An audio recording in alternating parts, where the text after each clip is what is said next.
Hi everyone, this turned out to be a long video, so if you want to break it up, I'm going to try and put some chapters or timestamps down in the description. Hopefully, this is the first time I'm doing it, hopefully that'll work and help you either watch it in bits or jump and skip bits you're not interested in. So just have a look down in the description.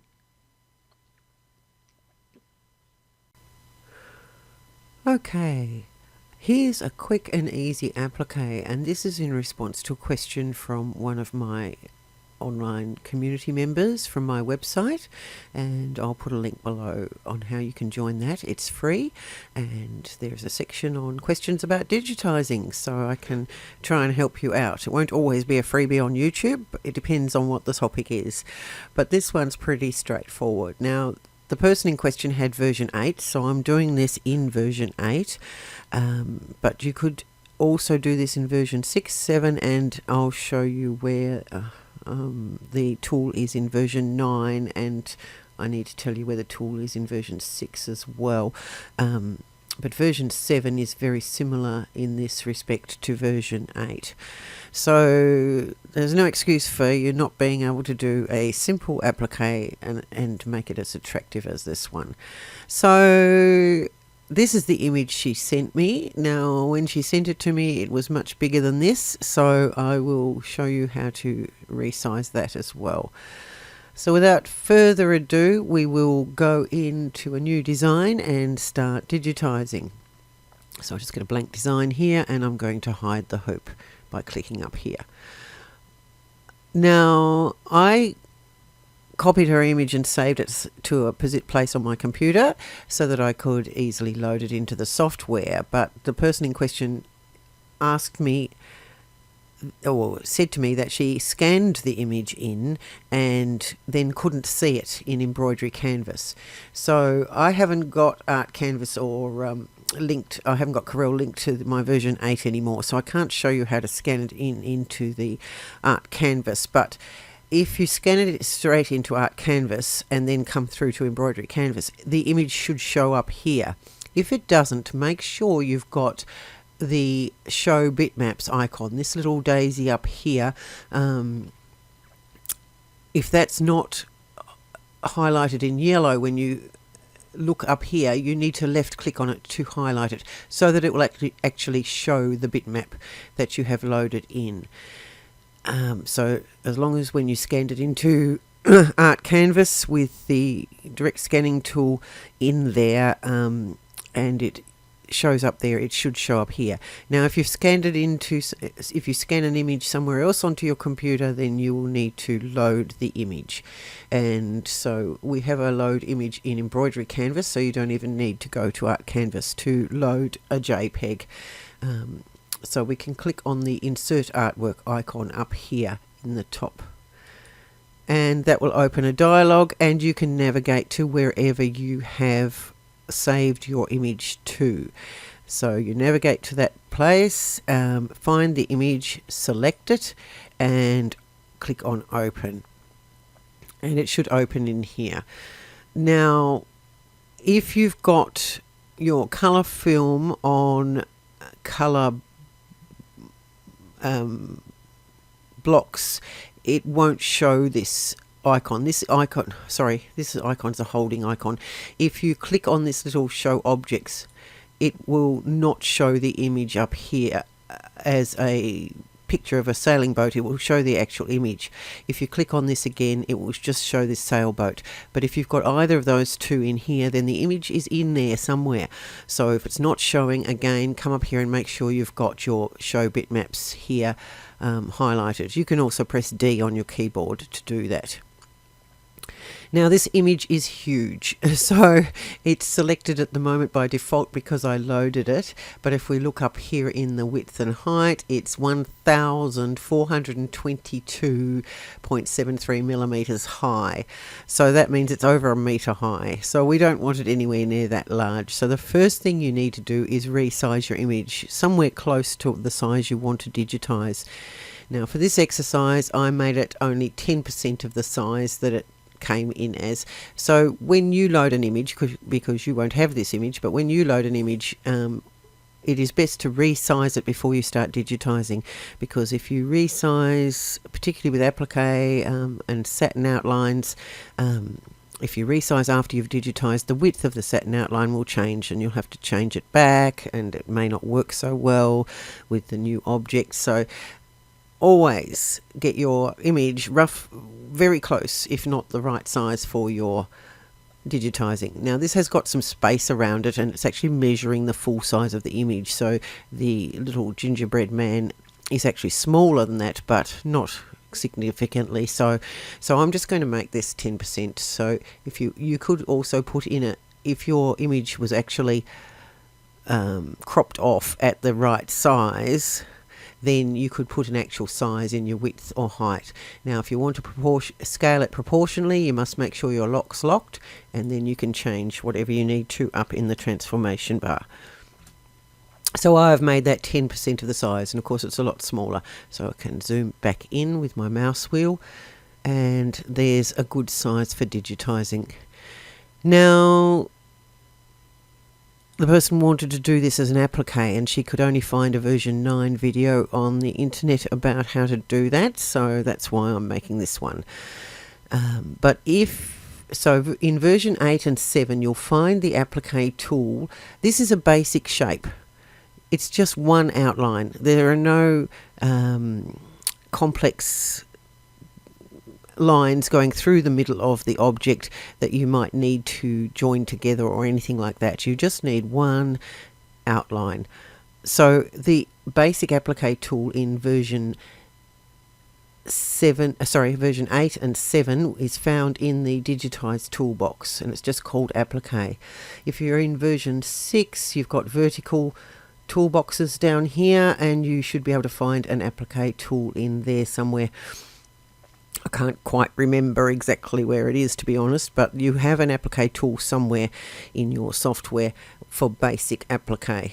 In version 9 they've renamed this, and it's also in its own applique toolbox. So let me just check what they've called that now. Okay, so I've taken a screenshot of the toolbox in version 9. So in the toolboxes you'll find one headed applique, and it's the Digitize Applique tool right at the top that you're going to use, which is the same tool as the version 8 tool. Okay, I'll close that. Now, so all you need to do is get that tool by left clicking on it, and you need to digitize around the shape. So I'm going to zoom in just a bit. There we go. And I'm going to start somewhere along a straight line. I don't like to start in corners because I would then have to move my start and end points. I don't like tie-ins and tie-offs in sharp corners. So start somewhere along a smooth line. When you're digitizing, I need to get my applique tool, so click off so nothing's selected and get the applique tool. Right, so now I don't need to set anything else at this point in time. So I can left click to start my digitizing. This is a very slight curve, so I can go a long way away, but I can right click now to do curves. So I'm making quite long sweeping, like not too many nodes between there because it's a long curve, and then I'm going to go around a smaller curve, so I'm going to put my nodes a little bit closer together. Here they were right clicks. Here I'm going to left click because I'm changing direction and it's a point, so, and then I'm going to continue with right clicks around here, and I'm going to left click in here, right click, right click, right click, right click, might put a right click there and a left click in the corner here, and then right click around the head. You can always reshape this later if you need to. I'm going to left click in there, right click, right click, right click, right click, left click in there, and then I'm going to hit enter to close the shape. There's only a short distance here between these two clicks. It'll probably make a fairly straight line because I've left click there and this was a left click, but that's fine, it's almost straight anyway. And enter. And that's as easy as it is to make your applique. If you look in your colour film, you will see that the default placement line, tack down line and cover stitch are showing here. The width of that cover stitch looks reasonable to me for this design. And if we go to the object properties, so we can select that applique, and it's all one there, so we can right click on it and click on object properties. Or in the earlier versions, if you can't do that, if you don't get a pop-up menu in version 6, I can't remember, then you might need to come up here to your object properties, which is the page with the little red triangle in the corner. That might not be there either, it might be in the menu. You'll have to find it. I'm sorry, I no longer have version 6 on any of my computers. But when you get the object properties for that object open, you can change some of the options in here. There are some extra options in version 9, and I've got a YouTube video about that, which I will link in the description below. So we can choose a fabric here if we want to. So I'll choose a fabric. I'm just going to choose a colour, and I'll choose a kind of brown for a gingerbread man and go OK. So I've got a fabric chosen. If you want to cut in the hoop, cut your fabric in the hoop, you will need a cutting line as well. So you would put a check mark here. If not, if you're going to print out a applique pattern, you would leave that blank. I'll leave it blank for now. Now, if you look in version 8, we are in version 8, you might have slightly different default settings here.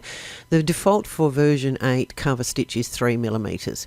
I wouldn't want to do an applique much narrower than that, because you need to bite it into the fabric a certain distance to stop it fraying away in the laundering. So that's another reason why I wouldn't resize, because if I resize this smaller, I would get a narrower satin stitch, and then I would have to come in here and change the width back to 3, and that would actually probably make it too bulky for the size of the gingerbread man. So you need to consider all those things when you're doing an applique, whatever shape you're doing, you know, the balance of the actual stitches compared to the size of the object. Okay, when you're happy with the settings in here, you can go OK. Once you put the fabric in, if it's not showing here, you've got a little icon up here showing show applique fabric. So that will be in all versions as well, whether you can show or hide the fabric. So you need to find that in version 8, 9 and I believe 7. It's up here in the top. The problem with showing the fabric is that I can't see underneath now to digitize the rest of the design, so I'm going to hide the fabric for the moment. So just by clicking on that, I've deselected it. It's still there, but it's just hidden. Now I can see through to the picture underneath. Now, this little white zigzag line of icing around the gingerbread man, I thought I would use the offsets, outlines and offsets tool to create that. However, when I tried to use it with an applique design and a negative amount, because it needs to go to the inside, I had problems. So the first thing I did was break the applique apart. So you select the applique, make sure it's selected, and then come into your edit, and you have a break apart tool. Now in version 9, that break apart tool is also repeated in the applique toolbox. So if you've already got that open, you can just click on it there. Saves an extra step. So we're going to break that apart. Now these are individual objects. It's no longer an applique. They're not joined. You can select them individually. But it still works just the same. I'm in colour blocks, as you can see, so that's why I've got the sailboat. If I click on the colour film, I'll get the picture of the gingerbread man, and I'll get, in version 8 and 7 at least, you get a blank between each of these, which is signifying where you are supposed to place the fabric. You can just delete those blank squares by right-clicking on them and clicking on delete, or left-clicking on them and hitting delete on your keyboard. You don't need those. But the other thing is too, now if I show the fabric, oh, it's still there. I was expecting that to disappear because the it's no longer an applique, but we've still got some fabric showing. Good, I'll hide that again. So now I can use just this placement line, which is a fine line, to do my offset of my zigzag. So I'm going to select the single outline there, and in version 7, 8 and 9 you'll find the outlines and offsets tool in the edit toolbox. You'll find an outline tool or an offset tool, I'm not sure which one it's called, in version 6 in your vertical toolboxes. The icons are tulips, so have a look for that. You won't have as many options in version 6. But what you want to do is create an offset outline. So we're not going to have an object outline, we're going to create an offset outline. Now if you've only got an outlines tool, then you must only have an offset. That's right. In the earlier versions there was only an offset, so you had to put 0 if you wanted to make an outline. You made your offset 0. We're going to offset the line to the inside, so we need a negative number, and I chose -3 because the width of the satin, which straddles that line, is 3 millimeters, so it's going to be 1.5 either side of that line, and we want a bit of space because we're creating a zigzag, so we need to make it come in a little bit further.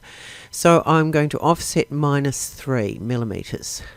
And I only want one offset, and then I've got a drop down menu here, and I chose zigzag, and I'll do it in this blue colour mainly because you'll be able to see it more easily than white, so I'll leave it for that colour for the moment.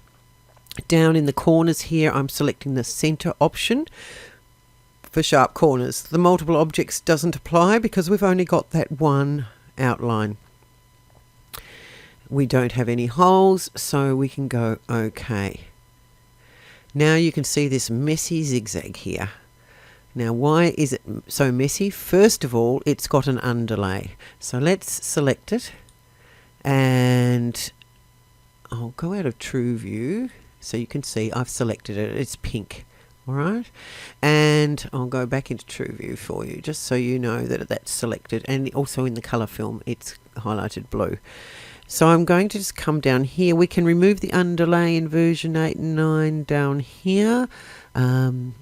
In previous versions you may have to go to the object properties.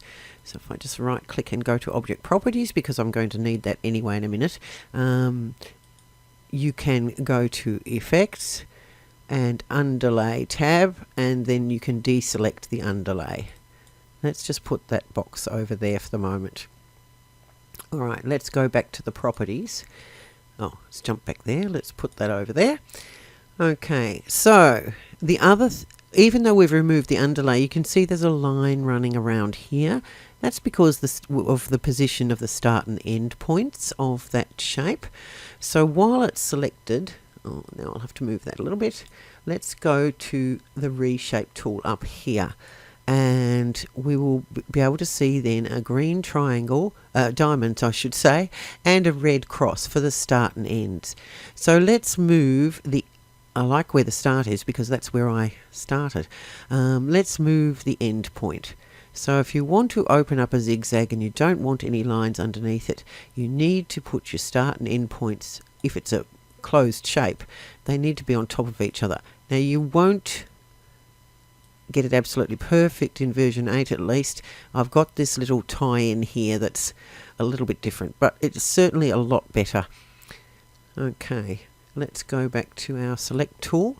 The other issue I've got is this great big long stitch going up here and here. Anywhere there's a point, I've got these really long stitches, and they're not particularly attractive. It's not so bad on that point. What you can do about that when you've got an applique shape with sharp points like that is to go to your reshape tool, and let's zoom in on this bottom one for a start. You can see here the node where the point is, and you can see a grey line running between the width of the zigzag. You can actually add an extra node either side, it doesn't matter where, just by left clicking. You've added an extra square node there. Bring that square node, left click and drag it down, and left click and drag this one down so that you've got like a square top, and you can just play around with those till you get a reasonable looking, that's better, turnaround around the end of that shape. Now I'm a little bit close there, so let's go over just a bit. Right. Okay, so you can just repeat that on all your corners. So just add an extra node and make a little square corner. And you'll get a much nicer looking turning part. That I'm happy with that one. I'll put another one there. So you would do the same sort of thing with a blanket stitch. If you had a blanket stitch, you do this same sort of thing. Now, this one's, I'm going to have to move that curve node just a bit to bring this out a little bit. So even though I said 3mm, it's probably just 3mm.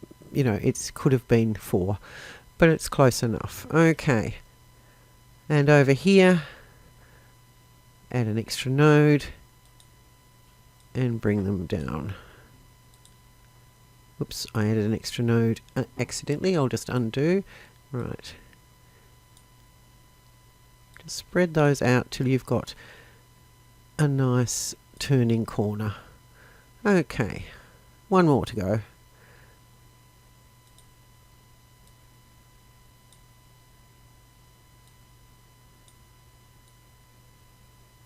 I'm going to delete that node because it's a bit hard to get the shape. I've got too many nodes too close together.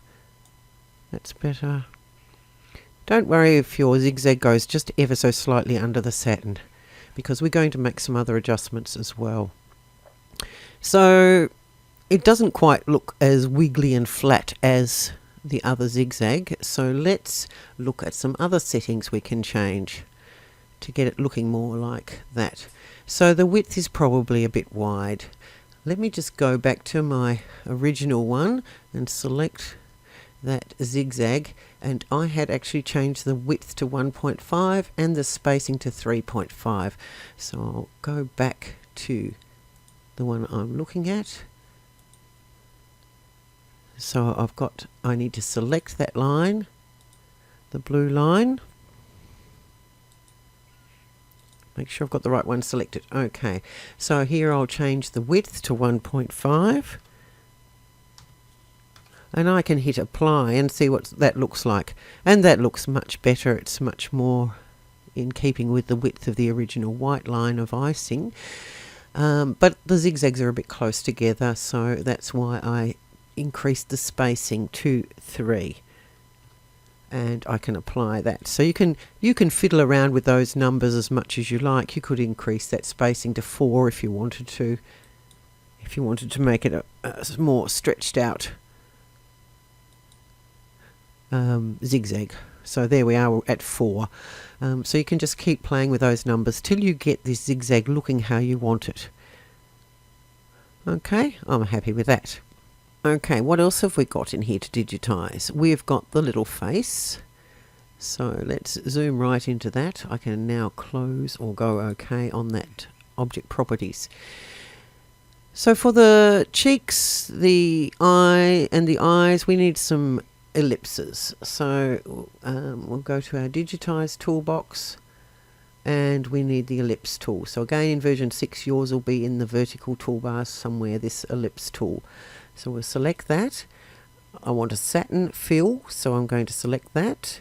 I want a nice pink colour for the cheeks, so I'm going to select that. And that's all I need to do. And then I can click roughly in the centre of the first cheek and drag it out till I think it's the right size. Left click again and enter, which will make a circle.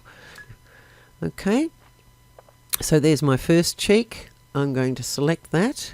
I'm going to, you could duplicate it or you can copy and paste if you've got earlier versions, but in 8 and 9 at least you can just right click and drag a copy off.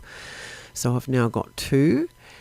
Now I want some black circles for the eyes, so I'm going to right click and drag a copy off and reduce the size.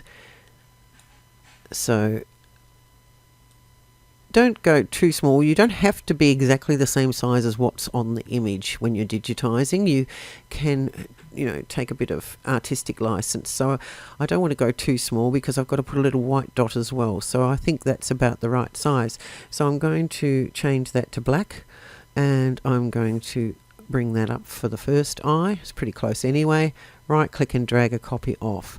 So again, if you don't have that option of right clicking and dragging a copy off in your version of the software, then you need to select it, and then you can copy up here and paste, and then you can left click and drag that copy off.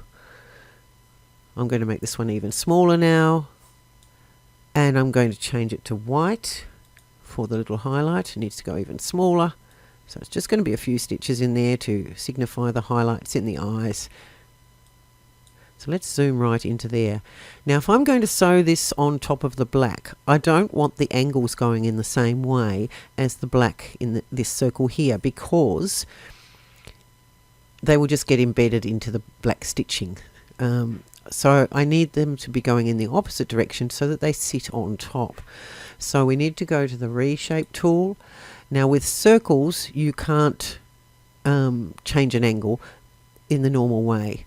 So to change an angle in a circle, you need to grab your starting point and move it to a different part on the circle.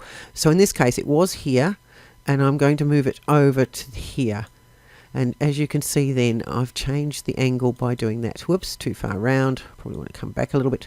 That's looking pretty good. Almost opposite as that one. So now I can go select, move that up here as a highlight, and then I can right click and drag a copy over here. Doesn't matter if it's slightly off the circle. This is a rustic looking design. For the mouth, I'm just going to use a triple straight run open object. So I'll click off so nothing's selected.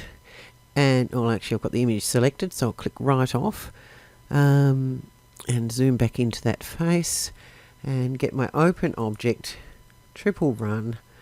I've got my black, or I have got my black selected now, and all I need to do is click around the shape again with left and right clicks as appropriate. So I'm going to left click here, and again right click. Keep it simple. Right click, left click, and left click. These are very short lines, so you don't need to try and make this curve in here. You just want to make a shape that you're happy with. And then when you've finished your line, enter. Okay, so that's the triple run, which makes it a little bit bolder. Now, because we've got every triple run there, and we've got some satin stitch and things, I think it would be nice also to make this zigzag a double run, just to give it a bit more density. Oh, escape. I'm still in my digitizing tool. So I'm just going to get my select tool and select that blue zigzag. And I'm going to come into my edit and find the double run tool. And you've got that in your vertical toolboxes in version 6 as well. So we've now got a double run on there. That will just make it look a little bit balanced, more balanced with the rest of the design. Okay, and the last thing to actually digitize is the lettering. Now this is very small lettering, and we need it to fit in this space. So we're going to get our lettering tool. Now again, in version 9, you've got your own lettering toolbox. But in version 8 and 7, we've got it in the Digitize toolbox. This lettering with the, and this is the one you want. You'll find it in the new toolbox as well. Just right click on that and it will open the lettering dialog. Now, because it's such small lettering, one of the run stitches will work. And because I'm in version 8, I haven't got as many. Version 9's got a few more. I think I used the Run Liberty, but you can experiment with whichever font you want, but select one of these Run fonts which are just like a single run, or like a double run actually, of straight stitching. And you can go as low as 5mm with these run alphabets. You can find that out in version 9. It will actually show you here the recommended sizing, but in previous versions you will have to go to the help menu, go to the reference manual, and go down to the appendices and glossaries, expand that out, and you'll find the embroidery fonts section. Click on that. Just cancel that. And in here I've actually got the run stitch fonts listed here, so if I click on that it will take me straight to those, and then I can see here that the minimum sizes are listed in both inches and millimeters, and the maximum sizes. So if I come down to these run stitches, they all can go down as small as 5mm and still stitch out okay. So that's just something you need to check before you finalize your lettering. Okay, so we need to type in the little phrase. So I'm just clicking in the box up here, and I'm going to type in. Now it says in the, and then it goes to a new line, so I'm going to hit my enter button, which will take me to the next line. And then capital C for cookie, and of, so space of, and then a new line, and life, comma,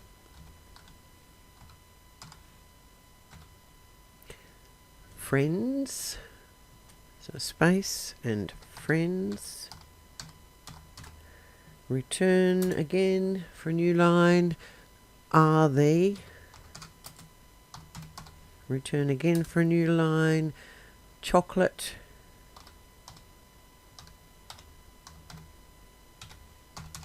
new line, chips. And I'm not going to bother with a full stop, even though there's one on the picture, because that's just another little tie in, tie out messy thing that's not necessary in an embroidery. Okay, so I've got my lettering. I'm going to apply. I'm clicking apply so that my properties box stays open and I can do any editing straight away without having to open it again. So then I need to click somewhere on the design and it will create the lettering. You can see it here.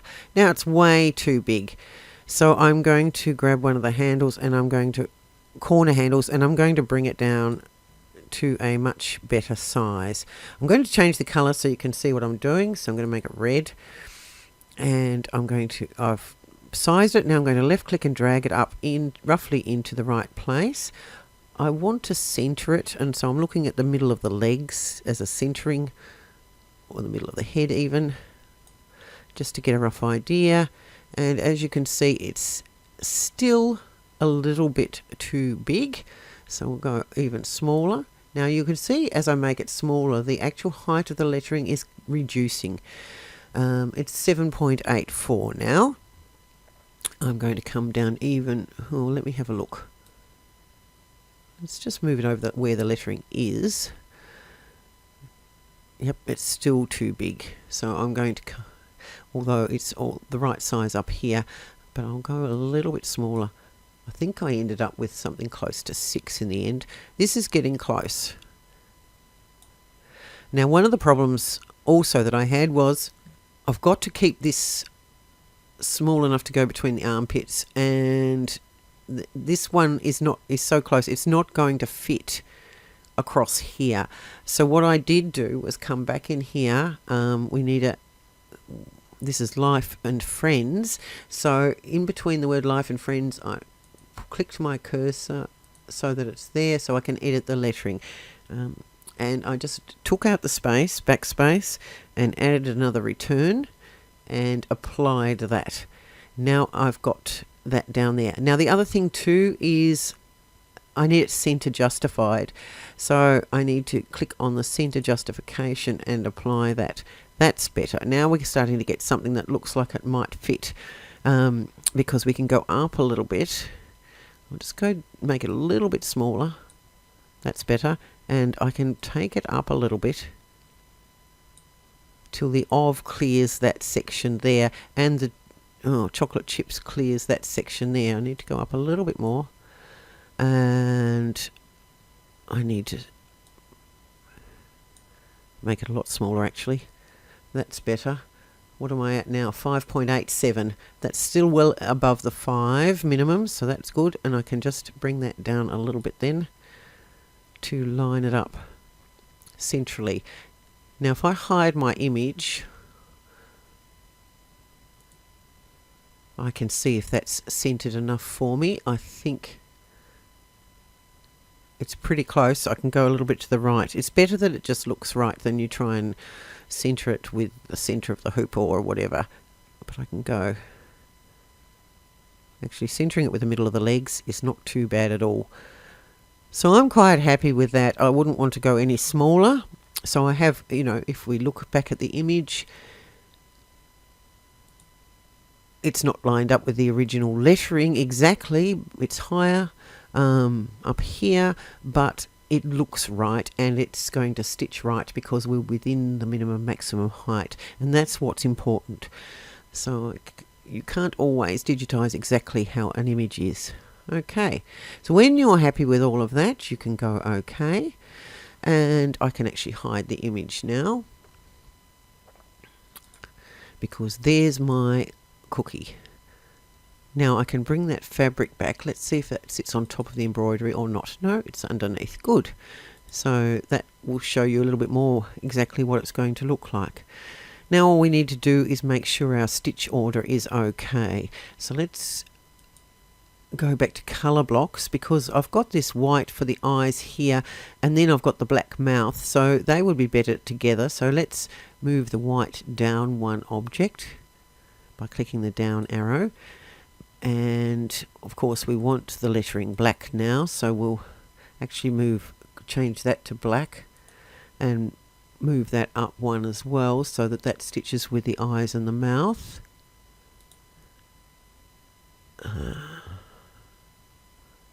Up one. And the white is also the zigzag. No, I've got the zigzag still as turquoise. Now that's not showing because it's under these applique pieces. That's what's not showing up here. So I'm going to move that down. It's only because the fabric's showing, and if I hide the fabric, it's definitely there. But let's make it white now, and let's move it down to the other white. So I'll move it to the bottom. So now they all show on top of the fabric as well. And we've got our different colour changes. But we don't want the cover stitch to stitch. We could stitch the cover stitch first, as in this order. So we could get all our applique in place and stitch the cover stitch down and then stitch all of this. Oh, I've got that running stitch back here again. I need to fix that. But it might be better if that stitch is last, just in case this zigzag bites into it. It's entirely up to you. I'd probably try a test sew with it stitching in this order. But I need to sort that out, that white. So I'm going to click off and see if I can just select that. Let's go to individual objects. And this is a double run. So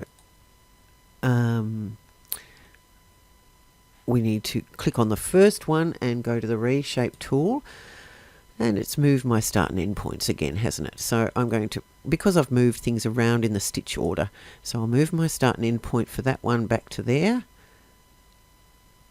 and zoom in to see what it looks like. I might just fiddle around with these a bit.